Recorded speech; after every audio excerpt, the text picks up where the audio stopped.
ভারতে আইপিএলের মতো ফ্র্যাঞ্চাইজি লিগের জনপ্রিয়তা বৃদ্ধির সঙ্গে সঙ্গে ইয়াংস্টার প্লেয়াররা ধীরে ধীরে টেস্ট ক্রিকেটের প্রতি আগ্রহ হারাচ্ছেন বলে অনেকেই মনে করছেন।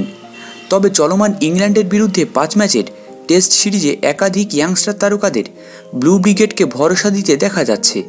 অন্যদিকে বিসিসিআই এর কড়া বার্তার পরেও রঞ্জি ট্রফিতে যোগ দিলেন না একাধিক উল্লেখযোগ্য ক্রিকেটার। 16 ফেব্রুয়ারি থেকে রঞ্জি ট্রফির গ্রুপ লিগের শেষ ম্যাচ শুরু হয়েছে। এই ম্যাচের আগেই বিসিসিআই কড়া বার্তা দিয়ে জানিয়ে দিয়েছিল যে যারা আইপিএলের জন্য প্রথম শ্রেণীর ক্রিকেটকে অবহেলা করছেন তাদের অবশ্যই রঞ্জি ট্রফিতে যোগ দিতে হবে। দেখা যায় এই গুরুত্বপূর্ণ বার্তা উপেক্ষা করেও ঈশান কিষান, শ্রেয়াস আইয়ার এবং দীপক চাহারের মতো তারকা প্লেয়াররা নিজেদের রাজ্যের হয়ে যোগ দেননি, রাজ্যের হয়ে তারা রঞ্জি খেলেননি।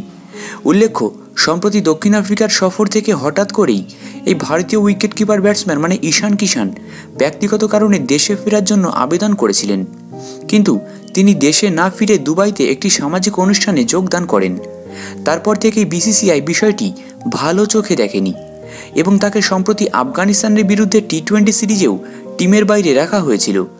তবে ইংল্যান্ডের বিরুদ্ধে টেস্ট সিরিজে টিমে জায়গা করে নেওয়ার জন্য ঈশানকে কর্মকর্তারা ভারতের ঘরোয়া ক্রিকেট খেলার জন্য পরামর্শ দিয়েছিলেন, কিন্তু তিনি তা উপেক্ষা করে হার্দিক পান্ডিয়ার সঙ্গে বড়দায় প্রশিক্ষণ নিচ্ছেন আইপিএলের জন্য। অন্যদিকে শ্রেয়াস আইয়ারের পিঠে এবং কুঁচকিতে চোটের কারণে তিনি রঞ্জি ট্রফিতে অংশগ্রহণ করেননি এবং দীপক চাহার চেন্নাই সুপার কিংসের হয়ে আইপিএল অংশগ্রহণ করার জন্য এখন থেকেই প্রস্তুতিতে ব্যস্ত আছেন।